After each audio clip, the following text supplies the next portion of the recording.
Principio 22. Promosaic significa compromiso con los derechos de los niños. Te preguntarás por qué los derechos de los niños aparecen en nuestro manifiesto, después de los derechos de las mujeres y después de combatir todo tipo de opresión, pobreza, ignorancia, injusticia, esclavitud, explotación y tráfico de personas. La respuesta es muy simple. Si comenzamos con las madres y padres de niños y protegemos sus derechos humanos, ellos a su vez defenderán los derechos de sus hijos y los de los demás.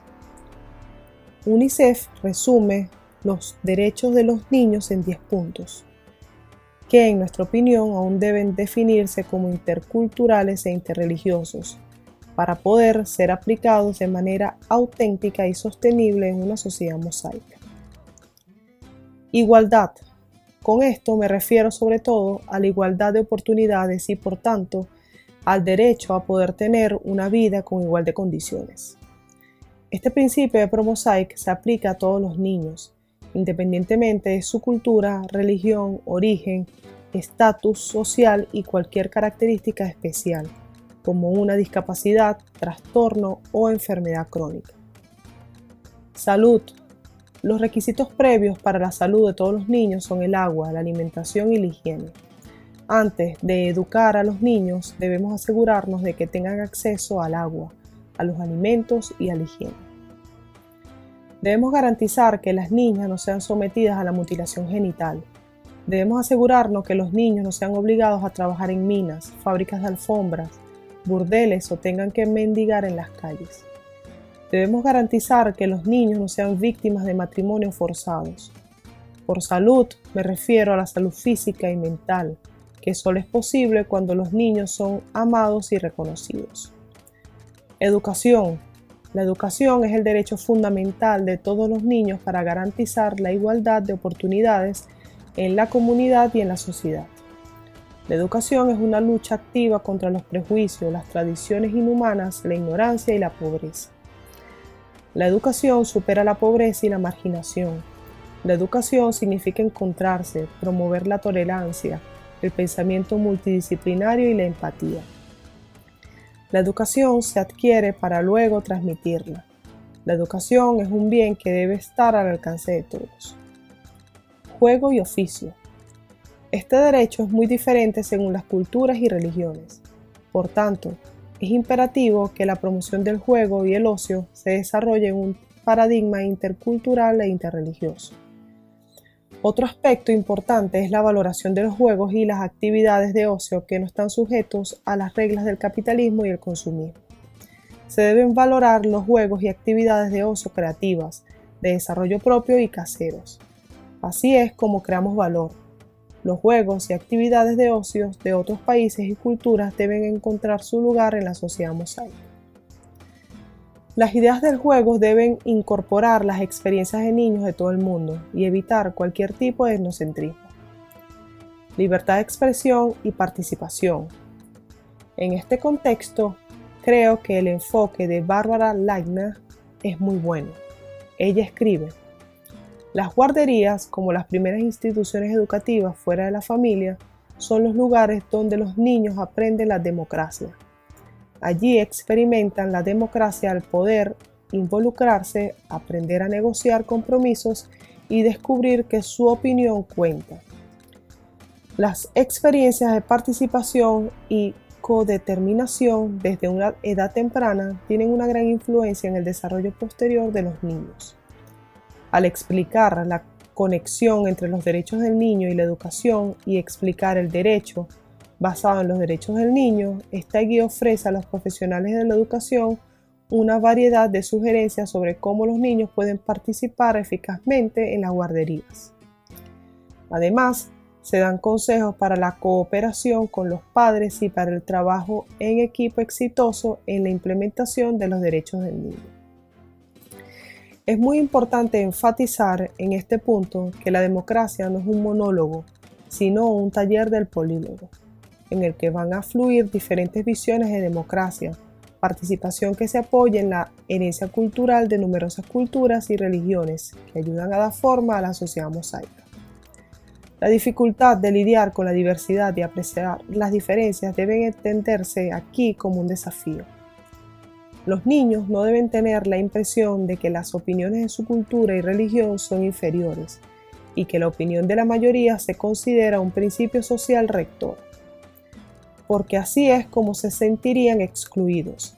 La radicalización y la violencia surgen precisamente en este punto donde hay una falta de valoración y valor agregado intercultural e interreligioso. Crianza no violenta. Vivimos en un mundo en el que la violencia física, emocional y sexual contra los niños es omnipresente. La crianza no violenta y el derecho a una crianza sin violencia física, emocional y sexualizada son, por tanto, el principio y el fin de la construcción de un presente y un futuro pacíficos. Las instituciones educativas son un importante lugar de encuentro para los niños y un espacio de diálogo sobre el trauma y la violencia. Las experiencias de violencia se abordan en la escuela y bajo ninguna circunstancia deben ser ignoradas. La violencia doméstica la arrastran los niños desde el hogar a la escuela.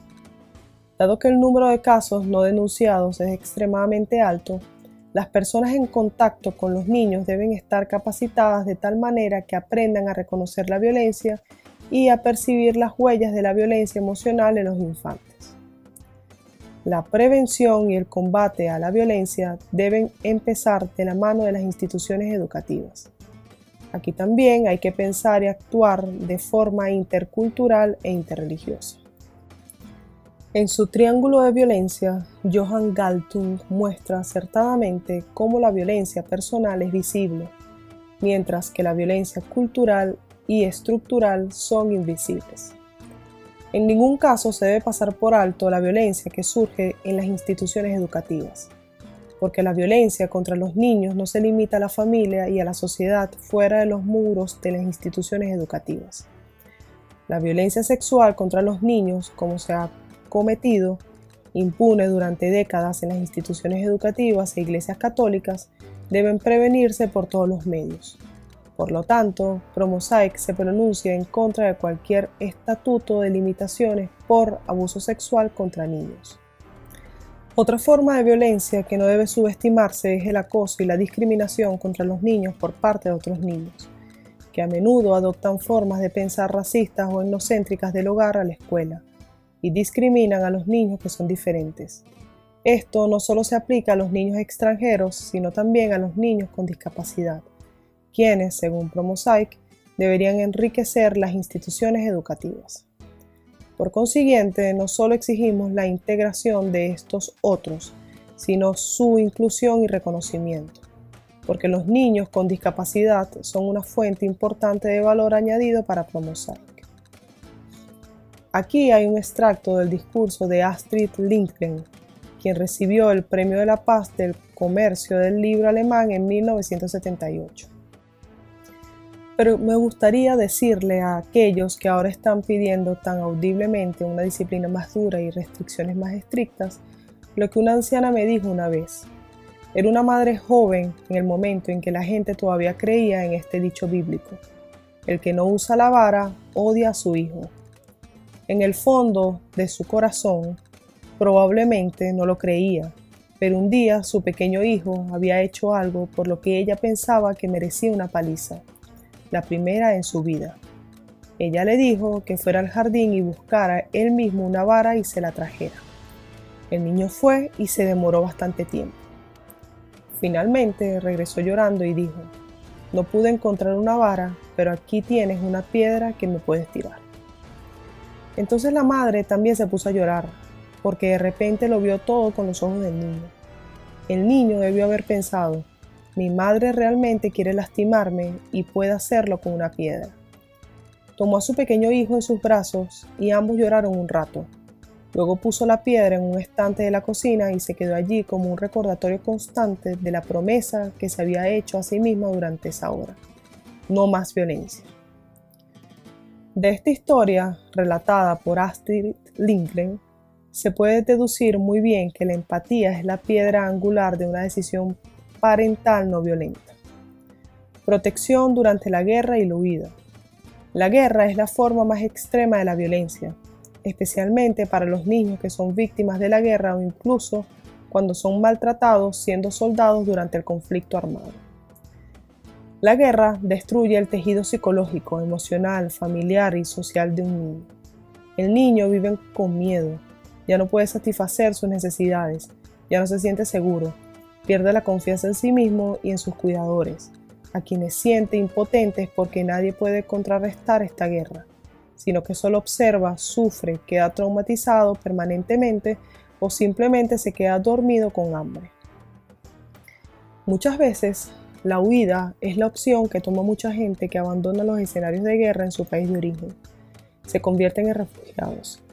El derecho internacional de los refugiados ha definido a un refugiado como una persona que, debido a fundados temores de ser perseguido por motivos de raza, religión, nacionalidad, pertenencia a determinado grupo social u opiniones políticas, se encuentre fuera del país de su nacionalidad y no pueda, o a causa de dichos temores, no quiera acogerse a la protección de tal país, o que, careciendo de nacionalidad y hallándose a consecuencia de tales acontecimientos fuera del país donde antes tuviera su residencia habitual, no pueda, o a causa de dichos temores, no quiera regresar a él. Artículo 1A, párrafo 2 de la Convención de Ginebra sobre Refugiados. ProMosaic se opone a la división de personas entre refugiados y no refugiados. Los refugiados son producto de nuestras guerras imperialistas, que se siguen librando, especialmente en África y Oriente Medio, para apoderarse de los recursos naturales. Culturas enteras y comunidades religiosas están marginadas en la pobreza y en la desesperación, mientras se siguen exportando armas bajo la apariencia de derechos humanos a todas las partes del conflicto al mismo tiempo, para seguir obteniendo más ganancias. Lo que queremos es que las personas sean aceptadas como personas y experimenten la igualdad de oportunidades en el país de acogida, experimenten la inclusión y se conviertan inmediatamente en parte de la sociedad de acogida. Y esto se aplica sobre todo a los hijos de los refugiados que se van a educar en las instituciones educativas del país de acogida. Solo mediante la inclusión y la abolición de la palabra refugiado, tan pronto como la persona haya llegado hasta nosotros, podremos superar las ideologías etnocéntricas, racistas y extremistas de derecha.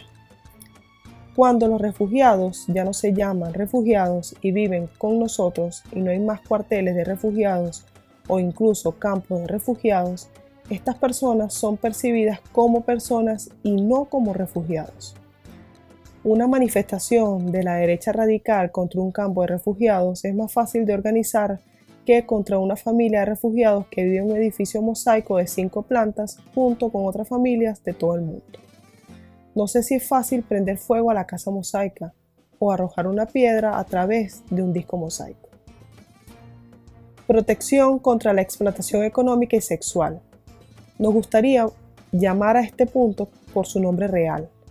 Como comunidad mundial tenemos la tarea de proteger a los niños de la explotación laboral infantil, de la prostitución y del abuso sexual.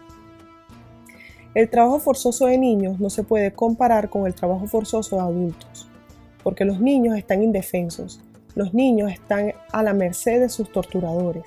Los niños a menudo no comprenden que la violencia que experimentan es mala y no tiene nada que ver con ellos, que no tienen la culpa de lo que les va a suceder. Lo mismo ocurre con la prostitución infantil y el abuso sexual de niños, especialmente por parte de sujetos como representantes de la Iglesia, que son percibidos por los infantes como autoridades. La prevención y la aplicación de la ley deben ir de la mano para poder poner fin a estos crímenes brutales contra los niños, porque un sufrimiento así nunca sana. En el catolicismo también hay una necesidad urgente de cuestionar el celibato como forma de vida. Cuidado de padres.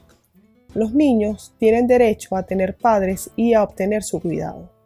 Por lo tanto, en caso de divorcio es muy importante que los hijos retengan a ambos. Los derechos de la madre y del padre deben considerarse iguales y deben promoverse. Atención y apoyo especial a personas con discapacidad. Aquí, ProMosaic quiere dar un paso más y hablar de inclusión. Las personas con discapacidad son personas iguales en nuestra sociedad. La discapacidad y la enfermedad, como la muerte, son parte de la vida. La discapacidad, como la enfermedad, no debe ocultarse. Los niños con discapacidad deben tener acceso a las instituciones educativas, ya que representan un valor añadido. Los niños sin discapacidades aprenden de los niños con discapacidades cuán diversa es la vida y cuán valiosa es la vida de aquellos que no se ajustan a la norma. En este contexto, me gustaría mencionar cómo la inclusión de niños con discapacidad envía en sí misma una señal política antifascista. Nunca más. No debe haber más abortos de niños discapacitados, como tampoco debe haber más esterilizaciones forzadas de mujeres con enfermedades mentales y hereditarias. No debemos olvidar que la época nazi, con su persecución y asesinato de discapacitados, no está tan lejana en el tiempo como se quiere hacer creer.